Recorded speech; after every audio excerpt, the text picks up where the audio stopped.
Ok, continuamos con el curso de seguridad informática.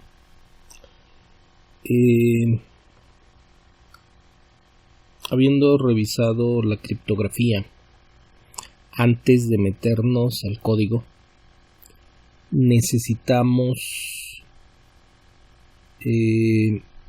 revisar algunos temas pendientes, ¿sí?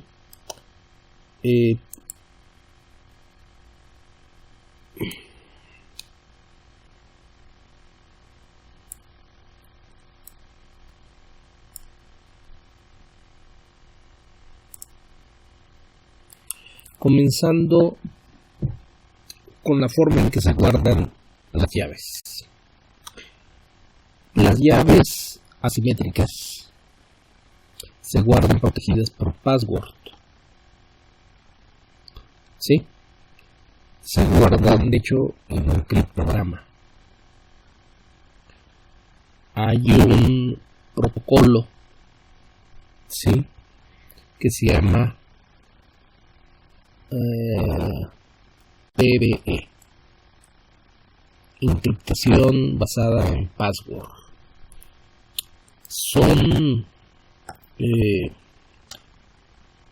Esto es para las llaves privadas asimétricas.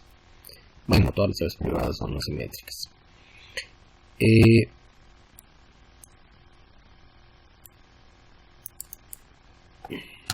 Las llaves simétricas se guardan encriptadas con llaves asimétricas, ¿sí? Bien sea encriptadas con la llave pública, ¿sí? Digamos, si tengo un cliente y un servidor, y el servidor le va a enviar al cliente una llave simétrica, ocupa la llave pública del cliente. Entonces el servidor va a encriptar la llave simétrica con la llave pública del cliente y le envía el criptograma. ¿Sí? Ese criptograma es un criptograma asimétrico con RSA o curvas elípticas. Y el cliente va a desencriptar esa llave simétrica con su llave privada. ¿Sí? Si ocupo una llave simétrica permanente, digamos, para encriptar una serie de archivos, entonces la tendría que guardar con mi propia llave privada. ¿Sí? Entonces la protección se convierte en, aquí está, en el archivo donde se guarda la llave privada. ¿Sí? Este archivo está protegido por password. Es un criptograma.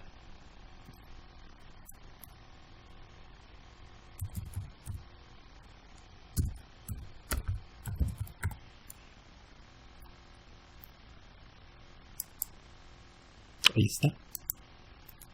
¿Sí?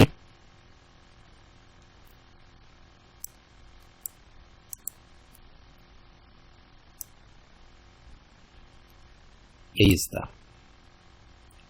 ¿De acuerdo? Estos archivos P12 vienen.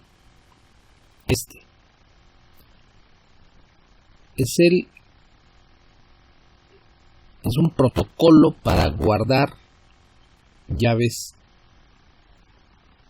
privadas. ¿Sí? El criptograma es completamente robusto, no hay forma de romperlo, pero el archivo está protegido por password. Si el password es vulnerable, entonces se va a poder romper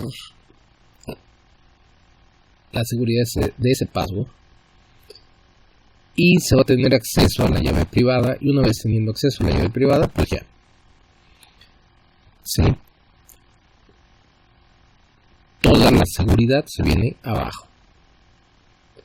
Es el punto más débil, ¿sí?, de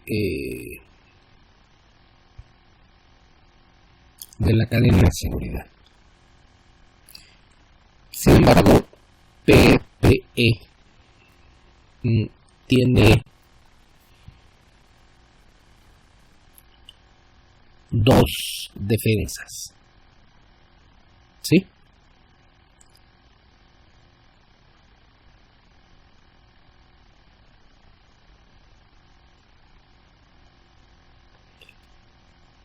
Una es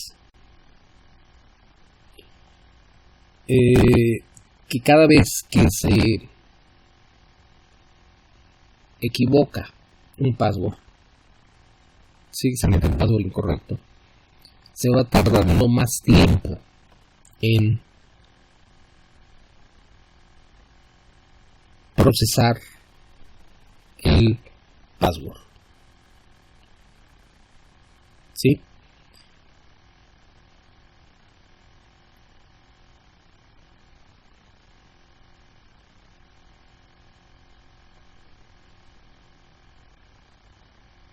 Ok.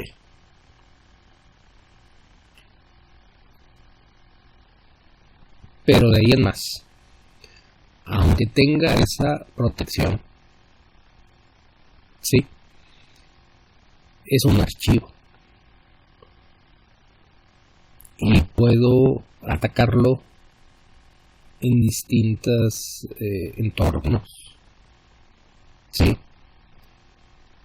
y puedo, si el password es débil, lo voy a romper.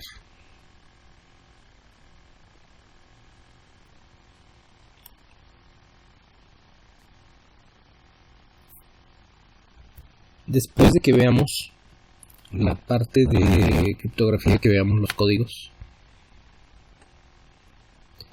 y que veamos un pequeño framework de seguridad, vamos a encriptar, a desencriptar con simétrica, con asimétrica, a usar certificados digitales, sí. Entonces vamos a pasar a la robustez de los passwords. Bueno, el hash. Hay una gran confusión alrededor del hash.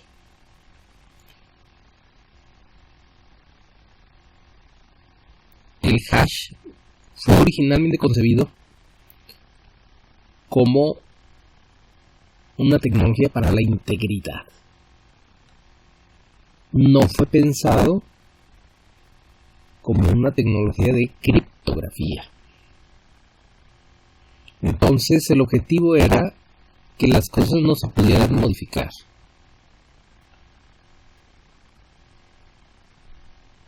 Hay una versión de hash que se llama MD5,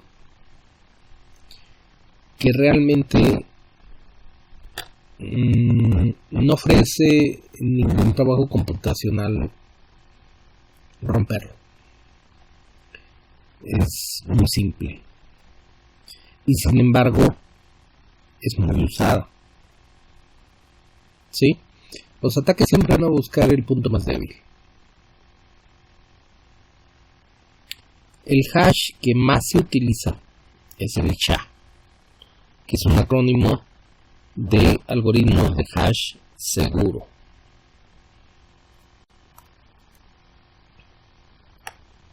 Y diseñado por la National Security Agency.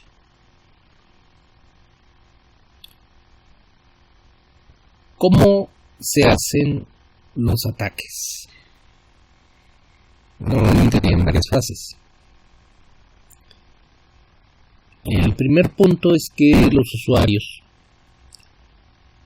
guardan le piden a las aplicaciones que guarden sus contraseñas. ¿Sí? Entonces el login y el password se guardan protegidos por un hash. ¿Ok?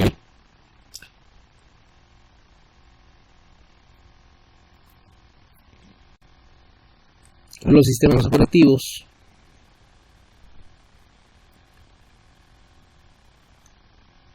tienen lugares ya conocidos donde se almacenan estos hash, y son muchas las aplicaciones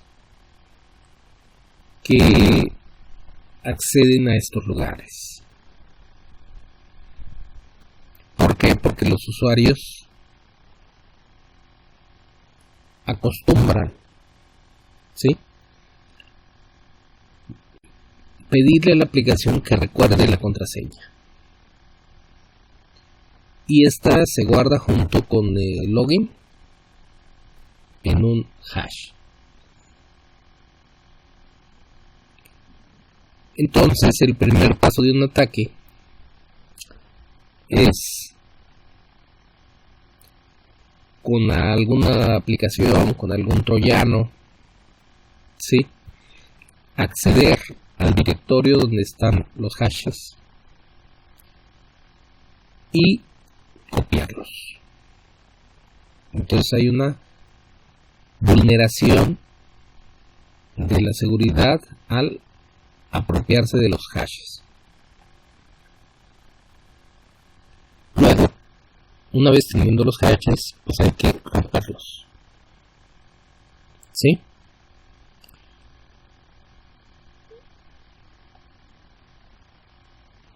Y para esto se utilizan equipos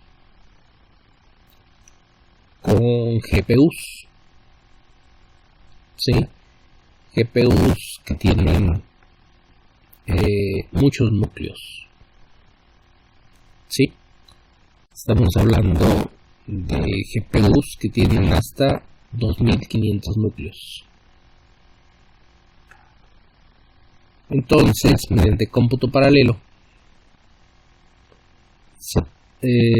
se vulneran los hashes y ya se obtiene el login y password de las aplicaciones que el usuario dijo que se recordara su contraseña. Entonces, ya teniendo las login y password, ya se accede, ya se ataca un equipo, pero de antemano pues ya se tiene la autenticación garantizada.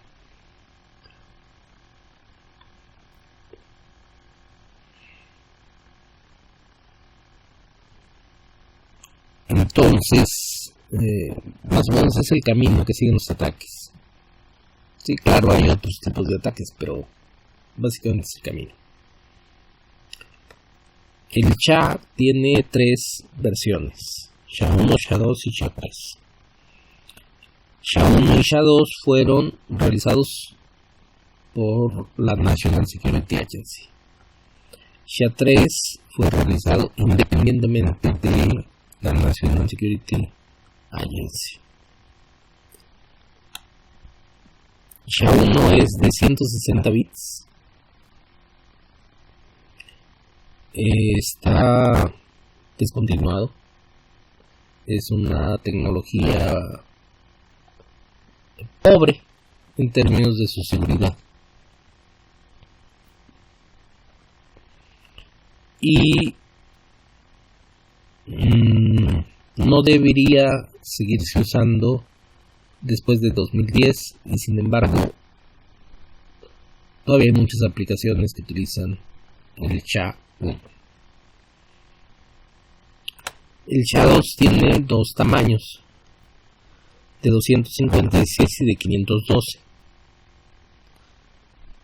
Tiene más bits de seguridad, la mitad de los bytes Entonces el SHA-256 tiene 128 bits de seguridad y el SHA-512 tiene 256 bits de seguridad.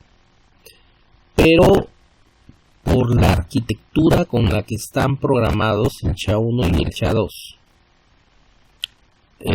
no pueden resistir un ataque de extensión de longitud. Y entonces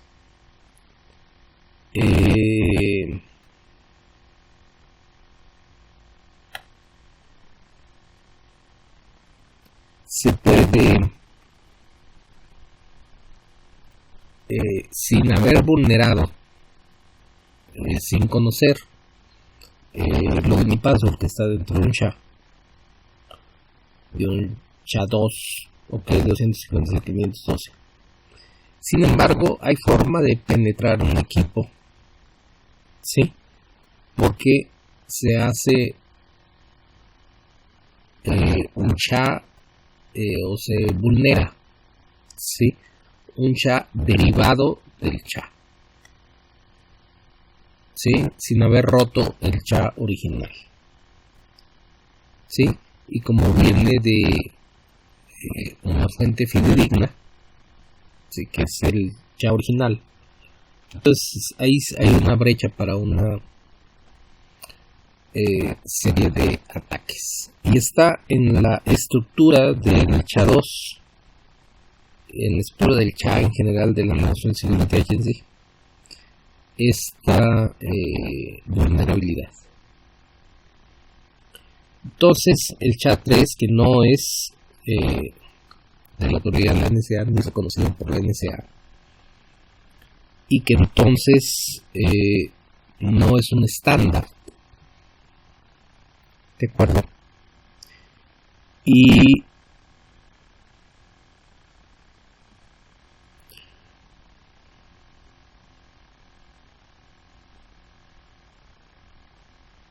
por lo mismo que no es un estándar, no puede usarse, ¿sí? En organizaciones oficiales o en empresas que obtienen cierto tipo de certificación. Tienen que basarse en el estándar, y el estándar es SHA-2, aunque tenga una vulnerabilidad, ¿sí?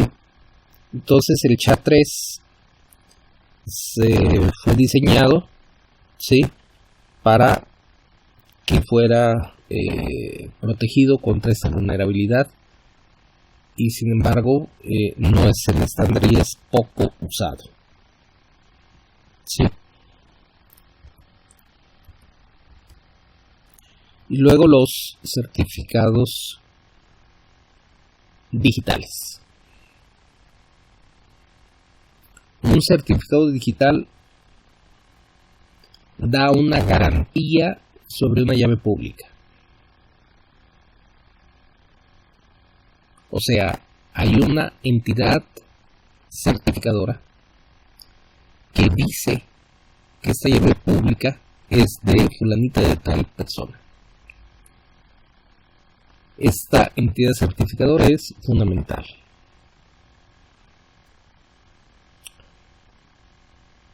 La mayoría de entidades certificadoras cobran, casi todas. El líder es VeriSign, ¿sí? Pero hay otras empresas. Y hay una iniciativa de que no es GNU, no es software libre, que es SEA-CERT. No es exactamente software libre, se sostiene en base de donaciones y ofrece un nivel de certificación más estricto y certificados de mayor duración si se da una cuota.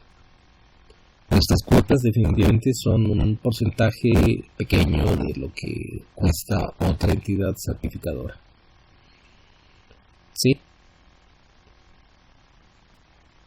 Sin embargo, los navegadores, por ejemplo, que es la fuente principal, ¿no?, de acceso casi única, ¿no?, de acceso a Internet, hay ciertos certificados que produce CEACERT y no son aceptados, ¿sí?, por los navegadores. Sin embargo, sí es posible obtener un certificado que tiene una serie de usos, ¿sí?, de forma gratuita. Y es posible que también una organización pueda obtener certificados para sus empleados de forma totalmente gratuita.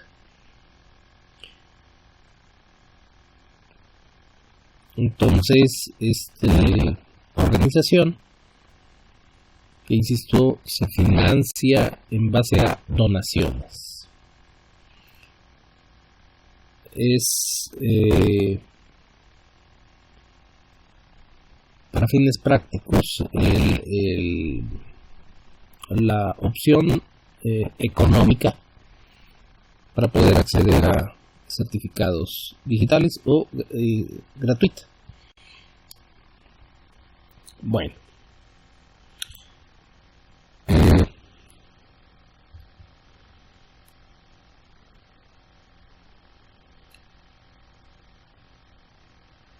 VeriSign tiene algunos certificados, tiene 4 categorías, ¿sí? Y el certificado más elevado, ¿sí?, implica la validación de datos personales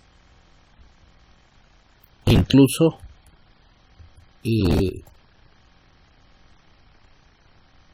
pues una serie de requerimientos que se tienen que cumplir, para requerimientos más estrictos que se tienen que cumplir para poder obtener un certificado de las clases 3 y 4. O sea, son más caros, pero también ocupan un proceso más largo, ¿sí? Una organización puede, mediante CEACERT, constituirse en una isla de confianza, ¿sí? Entonces, una organización tiene los datos de sus empleados, tiene los datos, por ejemplo, cualquier universidad tiene los datos de sus alumnos, tiene los papeles, ¿sí?, el acta de nacimiento, el CURP, los certificados de escolaridad. Entonces tiene una serie de información sobre sus empleados y sus clientes que puede amparar certificados bastante robustos, ¿sí? Entonces esto se vale y es parte del modelo de CEACERT. También un certificado puede ser firmado por varias entidades y cada firma le da cierta validez.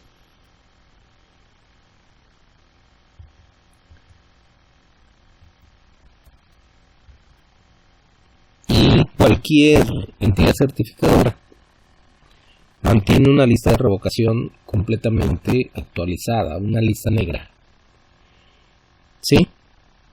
Entonces, al indicio de que ha sido vulnerada la seguridad, se pueden revocar, y se han revocado en ocasiones millones de certificados, ¿de acuerdo? Porque hubo un ataque exitoso, ¿sí?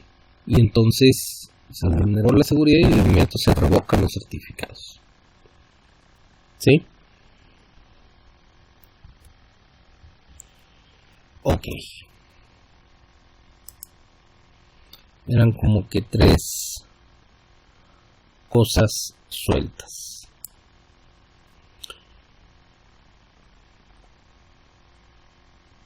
Hay que aprenderse los roles de la seguridad. ¿Sí?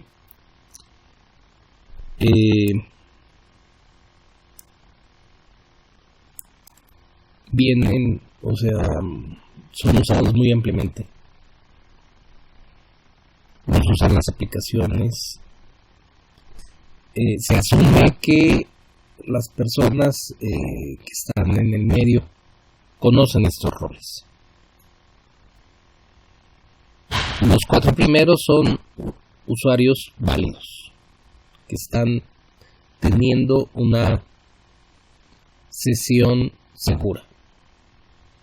Alice, Bob, Carlos y Dave, ABCD, son usuarios válidos. ¿Sí? Normalmente la mayoría de protocolos o la mayoría de aplicaciones solo mencionan a Alice y a Bob. ¿Sí? Pero se puede extender a cualquier número de participantes válidos. A partir de la E cambia el panorama. EP es un eavesdropper. Alguien escucha. Alguien que intercepta. Es un hacker malicioso pasivo. Son los gobiernos, las agencias de seguridad, ¿sí? O cualquier atacante que simplemente está recopilando información, ¿sí? Recopilando información, recopilando paquetes del internet, etcétera, pero que no ha provocado un ataque, ¿sí? Son extremadamente difíciles de detectar, porque únicamente copian, ¿sí?, la información y las transacciones siguen, las llamadas telefónicas continúan, los correos electrónicos llegan, o sea, realmente son invisibles. El asunto es que la National Security Agency y los 5 ojos tienen décadas siendo muy eficientes en la interceptación de comunicaciones a nivel global.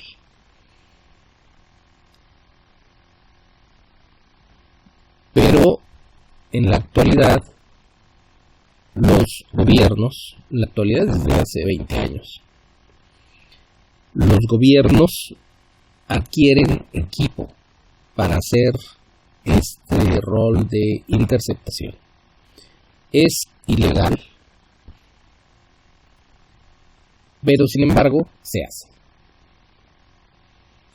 El presidente de México, López Obrador, afirmó que en su antecesor, en el CISEN, el Centro de Seguridad Nacional, que había 1.500 agentes que no estaban destinados en lo absoluto a la persecución del crimen organizado. 1.500 agentes que estaban destinados a otra cosa. Y otra cosa pueden ser los políticos, ¿sí?, de los partidos contrarios o del mismo partido, los periodistas, los empresarios,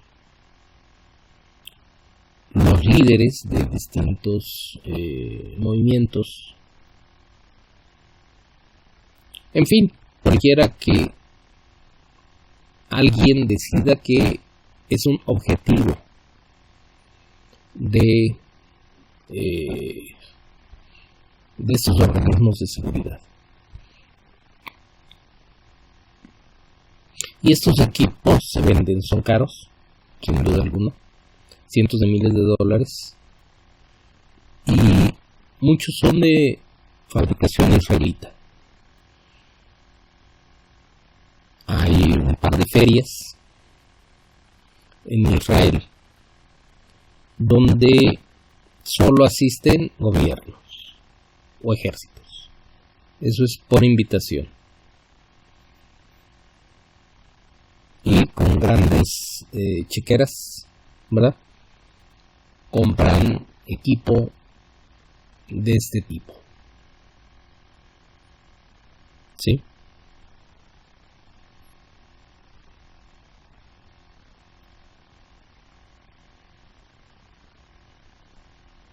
Ok.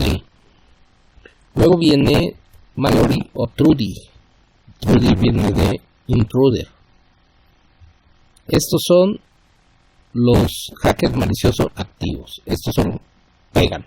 Y te das cuenta de que pegan porque te afectaron. Son los crackers normales. O los crashers normales. Un cracker rompe la seguridad. Un crasher provoca que se caiga un sistema. ¿Sí? Entonces, estos son los más conocidos. ¿Sí? Peggy sería un proveedor de servicios de seguridad. Y aquí, la verdad es que cuando uno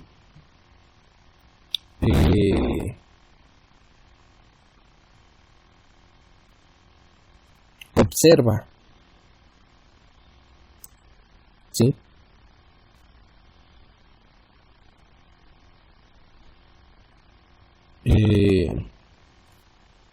Lo que filtró Edward Snowden, uno de Apple, Gmail o Google en general, Microsoft,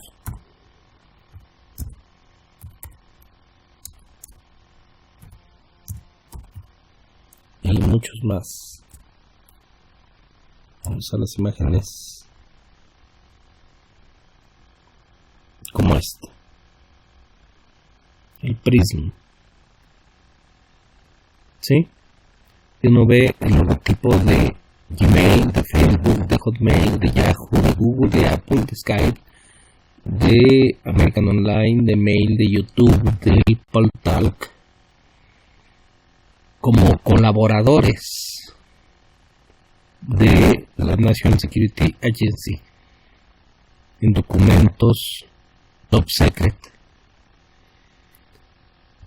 solo para los estadounidenses no foráneos. Pues es una realidad, ¿sí? Entonces,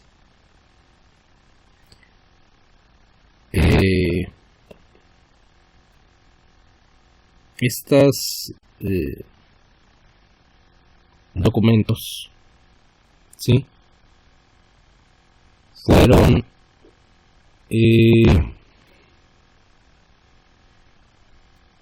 hechos públicos por Edward Snowden,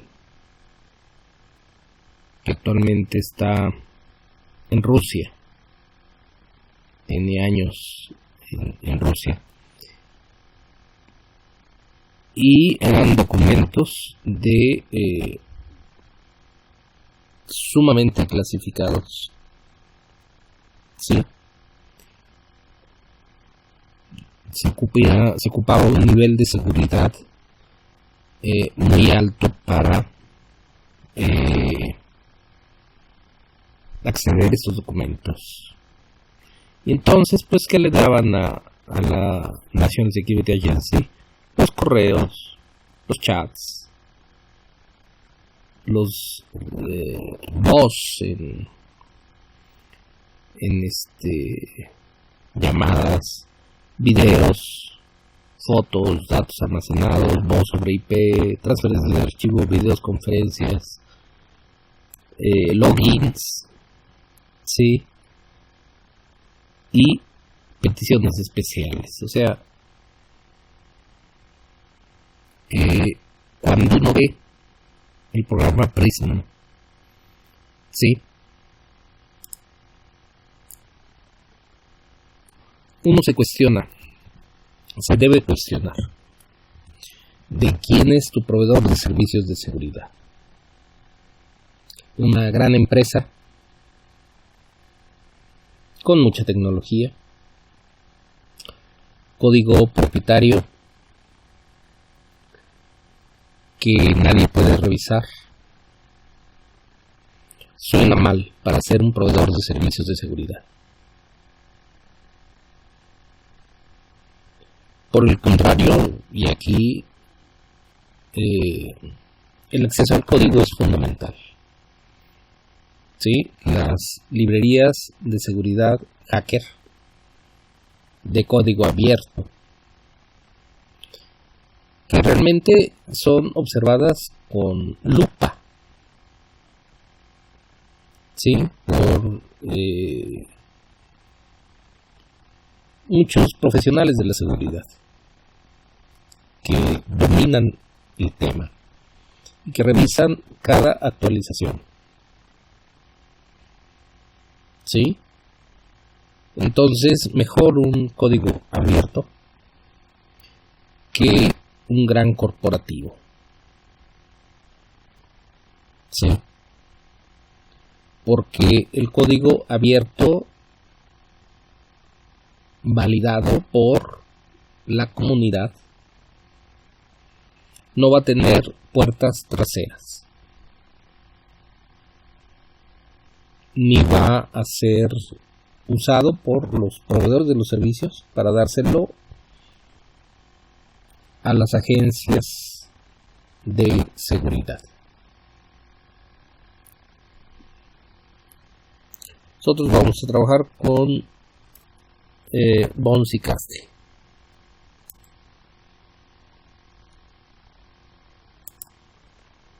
En Java.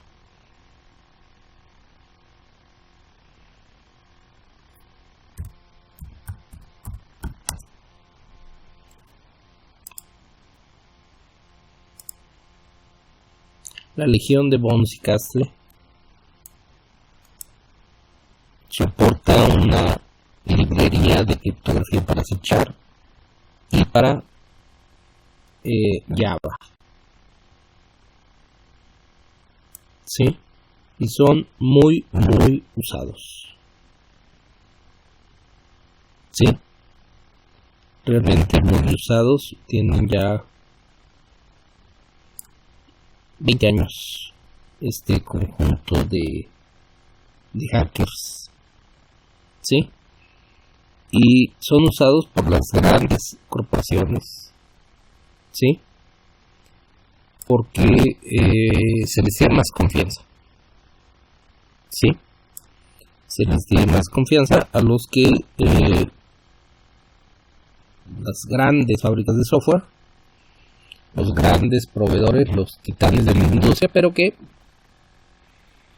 está demostrado que pues no son confiables.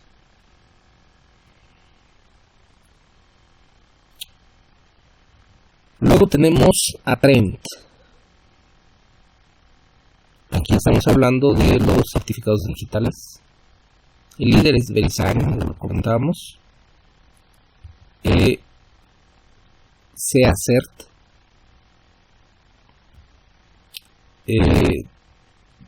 Son certificados digitales gratuitos y operan mediante donaciones.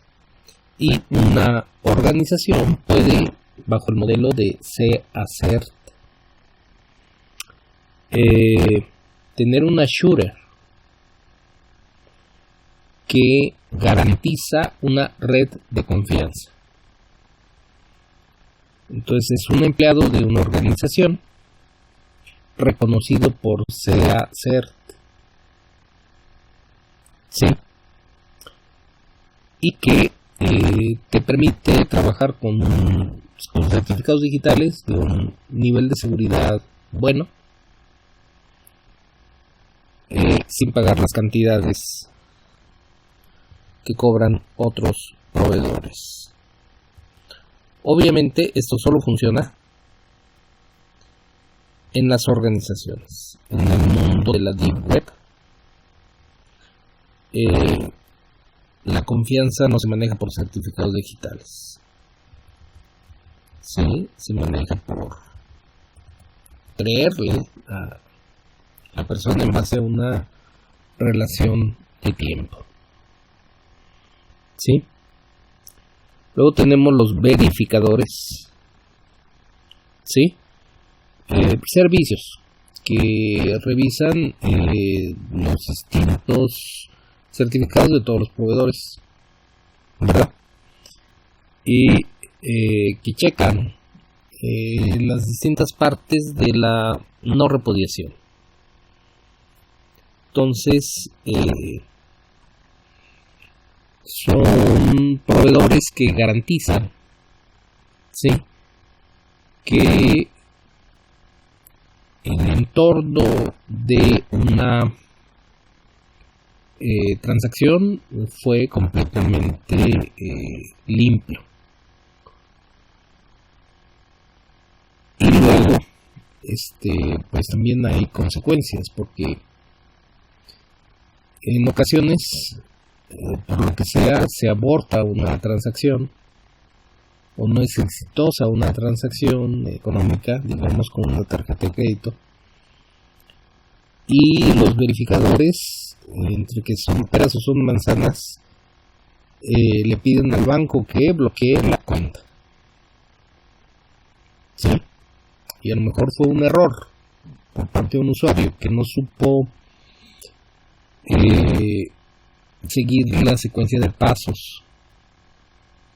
¿Sí? Que le pedían un código que no se enteró que por dónde se lo enviaron. ¿Sí? Y que bueno, es un problema porque sí puede estar bloqueada la tarjeta y seguir de un proceso complicado para que se desbloquee. Y luego está el guardián de las llaves. Hacienda, por ejemplo, es Walter. Pero no solo guarda las llaves públicas, genera las llaves públicas, las llaves privadas, los certificados digitales. Y te entregan tu llave pública, tu llave privada y tu certificado digital. Pero también es el guardián de las llaves. ¿Sí? Ellos se quedan con esos elementos. ¿Sí? PGP. ¿Sí?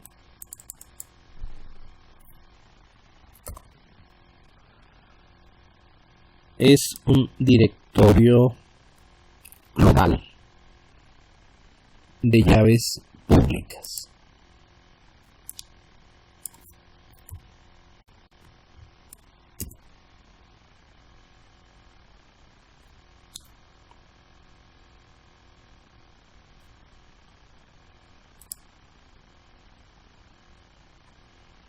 Entonces, aquí hay una cantidad, sí, pues muy grande de llaves, sí.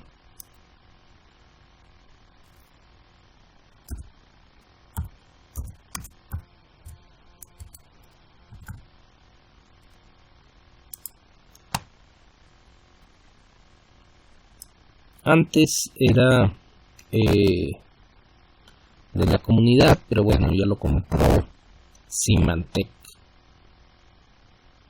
los de Norton.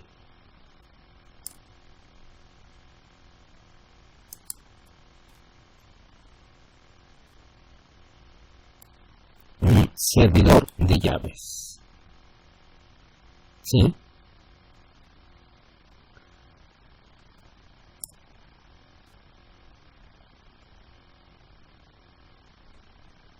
Bueno, no hay muchas estadísticas aquí, ¿sí?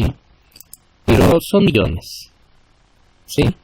Hay millones de llaves. Por ejemplo, si uno gestiona, en el curso vamos a generar nuestras llaves pública y privada de los bytes que quieran, de 8192, ¿sí?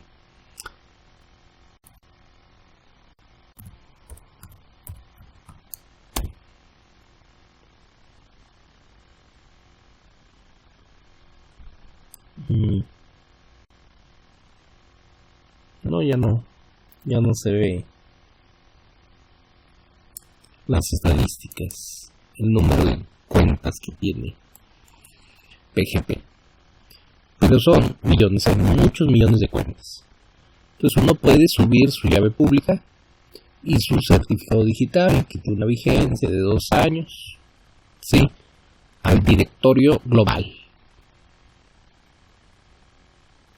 Y entonces también puede uno denunciar, ¿sí?, quitar llaves. O sea, que cierta llave alguien la subió afirmando que es otra persona. Una llave de pobre seguridad, digamos, ligada a un correo electrónico, ¿sí?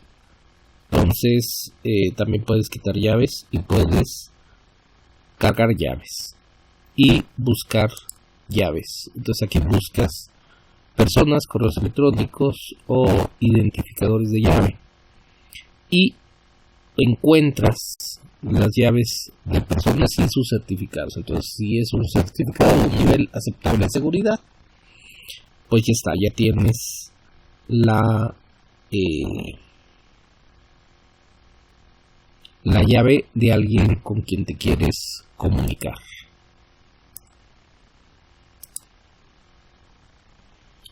Entonces, estos nombres son muy importantes porque tanto las aplicaciones, los libros, siempre están mencionándolos. Entonces es importante aprenderse los roles de la seguridad. Finalmente, los protocolos.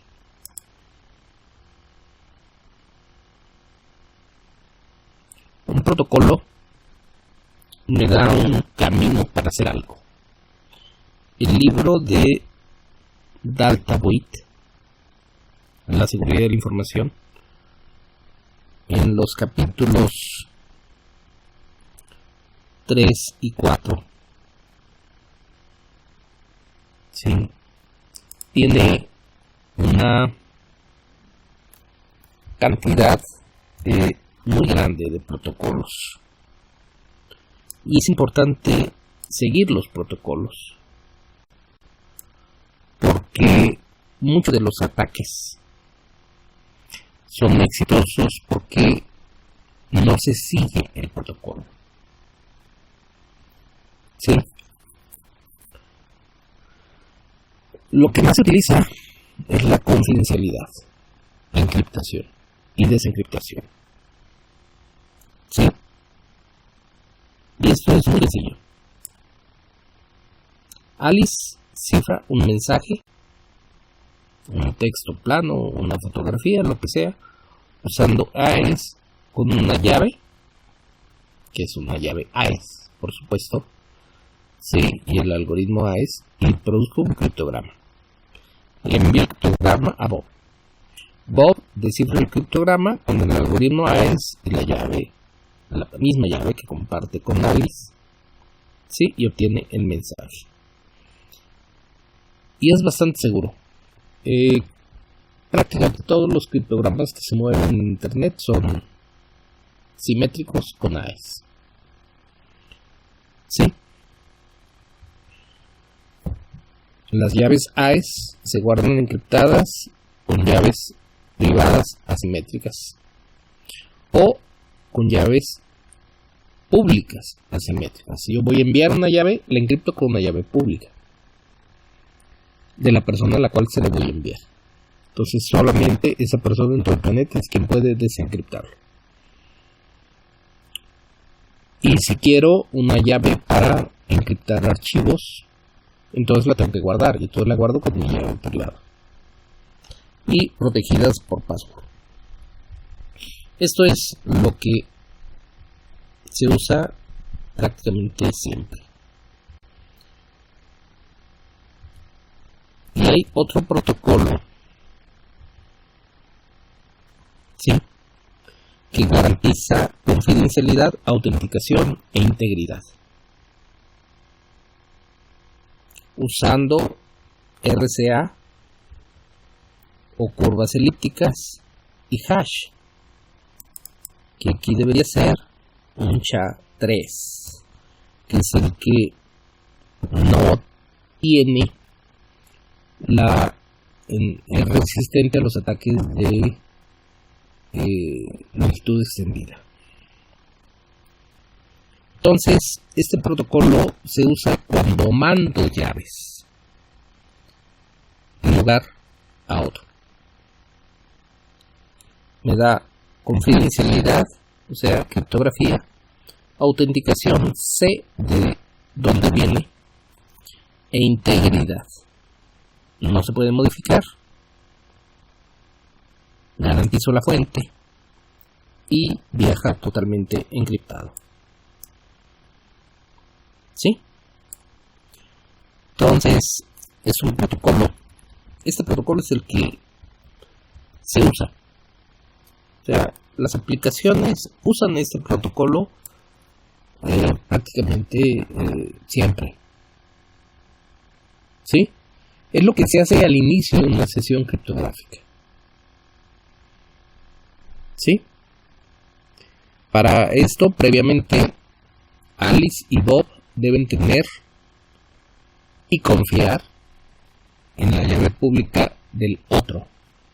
Alice tiene la llave pública y confía en ella, porque tiene un certificado digital que tiene un nivel de seguridad adecuado, ¿sí? Y pues ya tiene la llave digital de Bob, la llave pública de Bob, y Bob tiene la llave pública de Alice, ¿sí? Y confían en ella, ¿sí? Cada cual confía en la llave del otro porque está segura de esa confianza con un certificado digital de un nivel aceptable de robustez. Y pueden entonces hacer la cantidad de transacciones que quieran.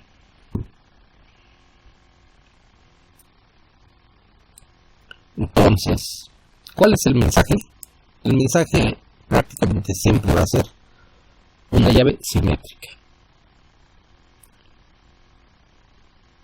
O sea, Alice generaría una llave simétrica, una llave AES, de preferencia de 256 bits. Y lo primero que va a hacer es calcular el hash de esta llave simétrica, de esta llave AES. Y luego va a encriptar este hash de la llave simétrica usando RSA y su clave privada. O sea, Alice está firmando, ¿sí?, el hash de la llave que le va a enviar a Bob. Esto es para que Bob tenga confianza de que el mensaje viene realmente de Alice. Y luego encripta el mensaje, que es la llave AES, con la llave pública de Bob. Entonces tengo un criptograma que contiene una llave simétrica y tengo una firma del hash de la llave simétrica firmada con la llave privada de Alice, que solo Alice la tiene, y le envía la firma y la llave, ambas encriptadas con RSA, a Bob. Bob lo primero que hace es desencriptar la llave usando RSA y su clave privada. Es el único en el planeta que tiene la clave privada y obtiene la llave AES. Calcula el valor hash de esta llave AES. Y luego desencripta la firma de la llave AES usando RSA y la llave pública de Alice. Y obtiene el mismo hash que generó Alice en el paso 1. Entonces, como los hash son los mismos,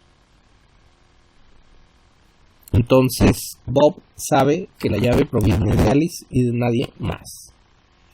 Al usar hash, que es para integridad, se garantiza que no se modificó un solo bit.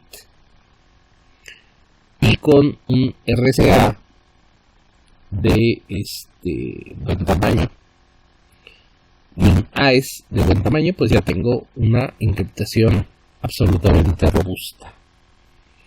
Entonces, este protocolo es el que se usa una y otra y otra y otra vez para pasar las llaves simétricas.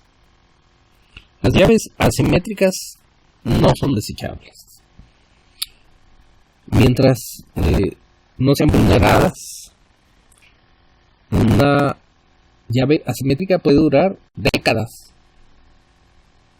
¿Sí? Y si tiene un entorno seguro, pues no hay ningún problema. ¿Qué significaría un entorno seguro?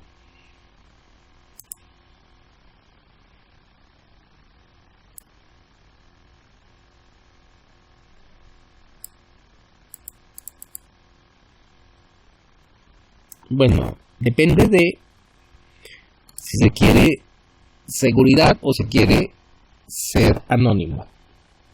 Son dos cosas distintas. Si quiero ser anónimo, entonces el hardware que utilizo tiene que ser anónimo. Y eso quiere decir que no lo compré con una tarjeta de crédito. Ese hardware es no rastreable. ¿Sí? No lo encargué por internet. Simplemente me hice de él, pero no el número de serie del procesador y la MAC address no apuntan hacia mí. No tiene historia el equipo. Solo así puedo ser anónimo. Si no me interesa ser anónimo, entonces me brinco. Eso en el ámbito empresarial.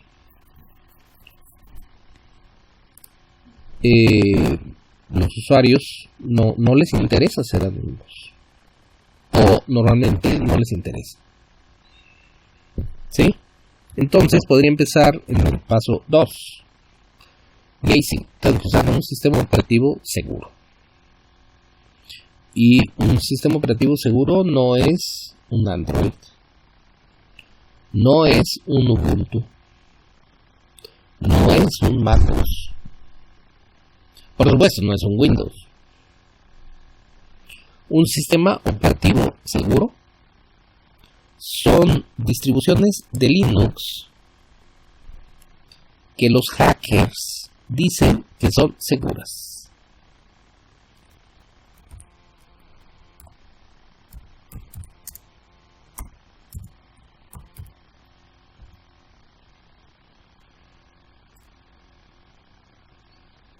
¿Sí?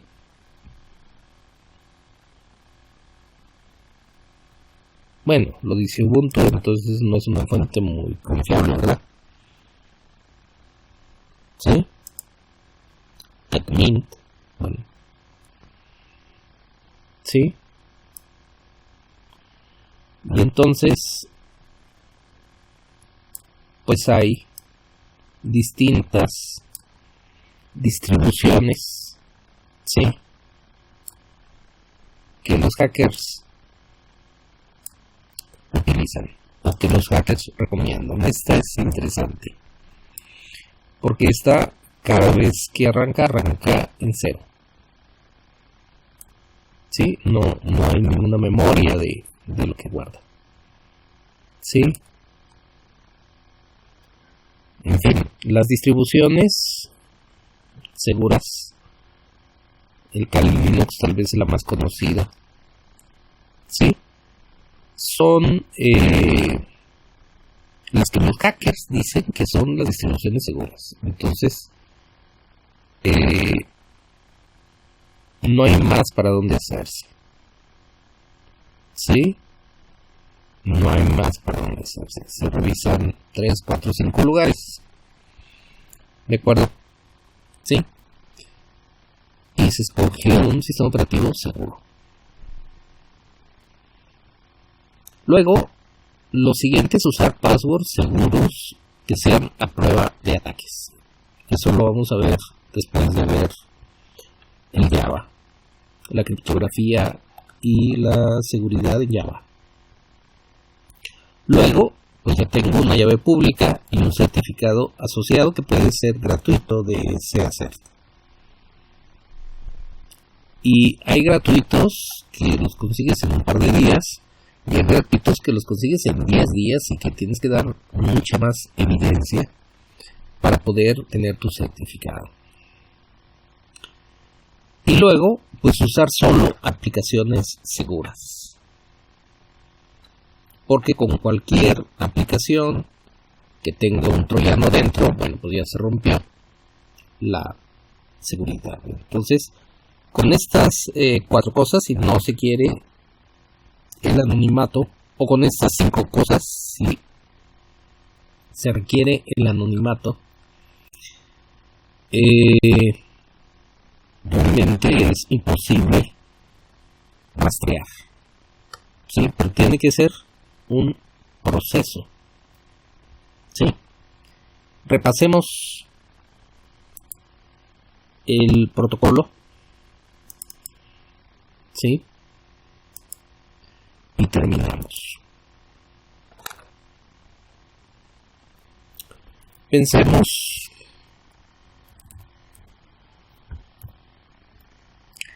Bueno, en realidad esto es hexadecimal, pero realmente lo que se utiliza es base 64. Pero bueno, vamos pensando que mi llave es un hexa. ¿Sí? No sé. Esto es una llave. ¿De acuerdo? Y esto sería una llave AES. ¿De acuerdo? Pensemos que es una AES de 256 bits. ¿Ok? Entonces, lo primero que haría sería ejecutar un SHA-3 de 512 bits sobre mi llave AES. ¿Sí? De 256 bits. Y este SHA-3 ejecutaría un RCA. ¿Sí? Mi llave privada de RCA. ¿Sí? Y esto me va a hacer firma. Estoy firmando la llave simétrica que acabo de generar y que se la voy a pasar a alguien. Y entonces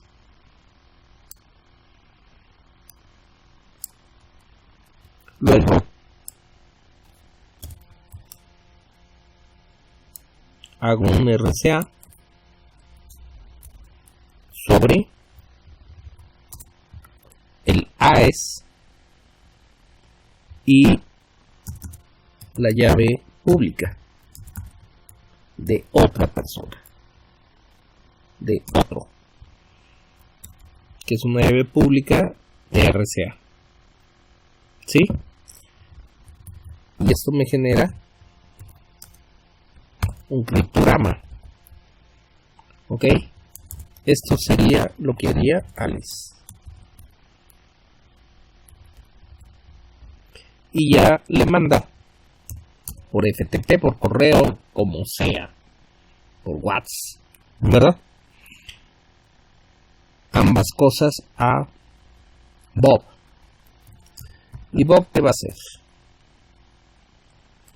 Primero va a ser un RCA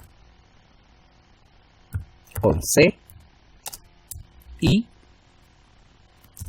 la llave privada Bob. Y esto le va a dar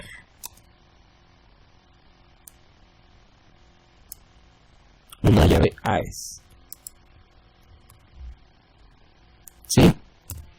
Y luego va a ser un hash SHA-3 de 512. ¿Sí? De la llave que acaba de recibir con la llave pública de ALICE. Y esto le va a dar pues el hash, ¿verdad? El hash. Entonces ese hash que estoy haciendo, ya me equivoqué, va a ser un SHA-3 512 sobre la llave AES. Y eso le da pues el SHA-3 512 a la llave AES. Y luego va a ser un RCA con la llave pública de ALICE.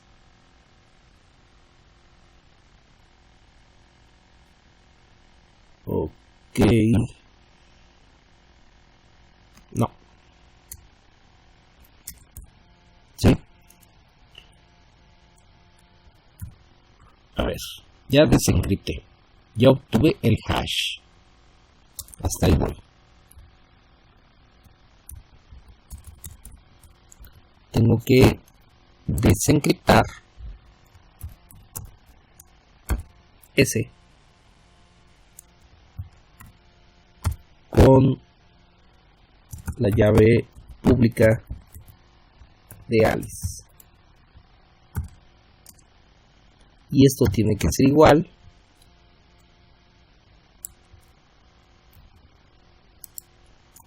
a esto.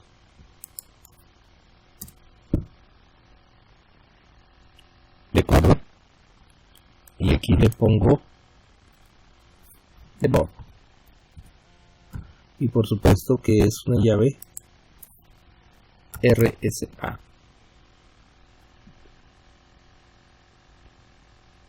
Si me doy a entender, comparo el hash de la llave AES con el hash que extraje de la firma de ese hash por parte de ALICE. Y entonces aquí estoy garantizando que este hash viene de ALICE. ¿Sí? Y las en vez de mi llave privada sería la llave privada de ALICE.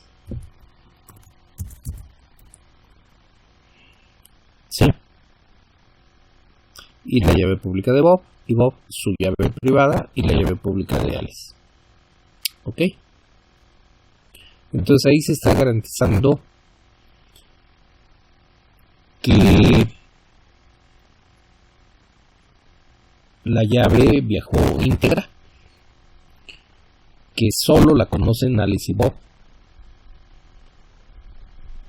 Y ALICE está segura de que la recibió Bob porque nadie más que Bob puede desencriptarla, porque nadie más tiene la llave privada. Y Bob está seguro que se lo envió a ALICE porque nadie más pudo haber firmado esa llave más que ALICE, porque solo ALICE tenía su llave privada. Externamente lo único que sé es que ALICE le envió una llave pública, una llave simétrica a alguien. ¿Sí? Es todo lo que sé, porque todo el mundo tiene las llaves públicas. ¿Sí? Es todo lo que sé, o lo que se puede saber.